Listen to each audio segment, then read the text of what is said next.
The idea to make Hot Pursuit 2 came from the fans out there. There was an overwhelming pent-up demand that we've listened to that said we want the next Need for Speed, so we did it. The features that set Need for Speed Hot Pursuit 2 apart from all the other racing titles are the lineup of exotic cars, the sense of speed, the cops, the sense of adrenaline and excitement. It is one of the fastest, if not the fastest, racing game out there. The level of detail in our game is pretty impressive at this point. What we try to do in this game is to take it one step further. Every one of the cars is built like it would be in real life. Each of the panels is separate, each of the lights is separate. There's an interior, there's an engine, there's a trunk.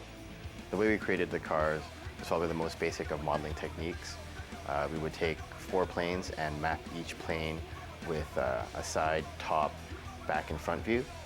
The reason why we chose this method is that a lot of the cars were not introduced to the market until this year, and the only reference we had were photographs. I'd say the biggest feature of all the tracks as a whole are the multiple paths and the ability to use multiple paths, and in some cases almost drive anywhere you can possibly drive within a track. A lot of other racing games kind of keep a person confined to a wall structure. We tried to let people go as far as possible, making as many things in the environment as interactive as possible as well, which was probably the toughest part about making these tracks.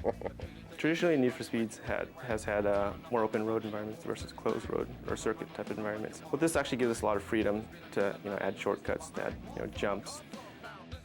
What Need for Speed does is it really lives up to the name of the brand, which is the Need for Speed.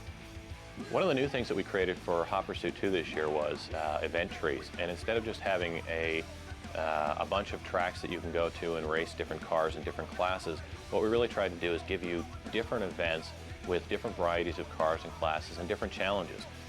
We have 2 of these event trees with more than 30 events in each one that allow the game player to either race with cops or race against each other in pure racing without having to have cops there. As you become better as a player, we start to throw bigger and tougher challenges at you that make it a little bit harder for you to be successful. It's really a competitive method to win the game and collect all the great prizes. Track design usually starts from producers level. They come to us, they give us requirements on what exactly the track they want us to design. They define a location, they define length, difficulty, and that all determines pretty much how the track is laid out. A lot of special effects we're using to make the cars look more real are something you're going to see in every time you play the game, like the environmental reflection. As you drive through a forest, you see the trees rolling over the top of your car, or as a person walks by, you see that in the side. The mip mapping was a tough one, but we came up with an excellent set of tools that allowed us to do the mip mapping, which basically smooths the textures out over distance so that they don't seem as shimmery in the distance. The inspiration for the new zone cameras was to create a movie-like atmosphere while driving in the game. It allows the user to do a 360-degree turn when they jump over a hill, or if they're just racing with a buddy, and they can really get a good sense of what's happening. And at the same time get that opportunity to react and make a change to the direction of their driving. Video games are very close to making movies these days. We've used consultants for cops, we've used consultants for lighting, special effects, visual effects, sound design. All the disciplines that go up into making one of these games bring out the best for the product. One in particular that we used was a guy named Gary Hines. He's a champion racer and a Hollywood stunt director.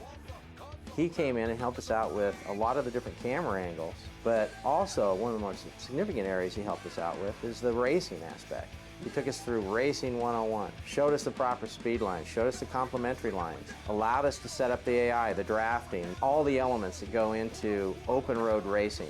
Some of the cooler cars in the game are the Porsche Carrera GT, the Ferrari 360 Spider, the Porsche 911 Turbo, the Ferrari 360 Modena Challenge, and the McLarens and the Vipers. My favorite car is the Lamborghini Diablo. The reason why I like the Lamborghini Diablo is just because it's a very aggressive looking car. That is one car I wish I owned though, one day maybe. My favorite cars to drive in the game? It's so hard to tell. There's so many favorites. But I suppose if I could pick out 2 favorites, they would be the Ferrari 360 Spider. That car is cool. There's one even better experience, and that is racing the fastest car in the game, the McLaren F1. It can go 240 miles an hour, and you can get it up to that speed on some of the tracks in some places. That's what Need for Speed's all about. That car represents the epitome of what a Need for Speed game is. The most exciting part of Need for Speed Hot Pursuit 2 has got to be the police chases. Driving down the windy road and having 3 or 4 cops on your tail, knowing that there's a speed block coming up, knowing that there's a spike strip in the road, trying to navigate the best line and avoid all the obstacles makes for a really adrenaline-filled sort of edge-of-your-seat race. I think the music fits the whole concept great. It's the energy of it. It's just driving around like a lunatic and having a ball. Fits perfect. I definitely see a really cool trend for music to be integrated with video games. I think it is a terrific way, a terrific platform to get bands out into the public, especially because the main listening group for music are kids. Kids love video games. It's brilliant, it really is. Doing the motion capture for this was a lot of fun. You know, doing something like this, we get all the attention of a lot of cool, friendly people that know what they're doing. It's just great. You move it right along. It's a cool environment. It's terrific. I'm excited about it. Most of us had been consumers of Need for Speed until we actually got to work on Need for Speed.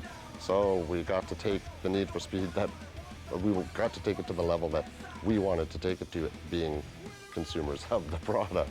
The most fun part of making Hot Pursuit 2 has been the interaction with the people. You have the most incredible, committed, feisty game players that you'll ever run into. You have these people that they want to make the game for themselves. 31 County. I copy 31. Turning on the speeder that just flew by me.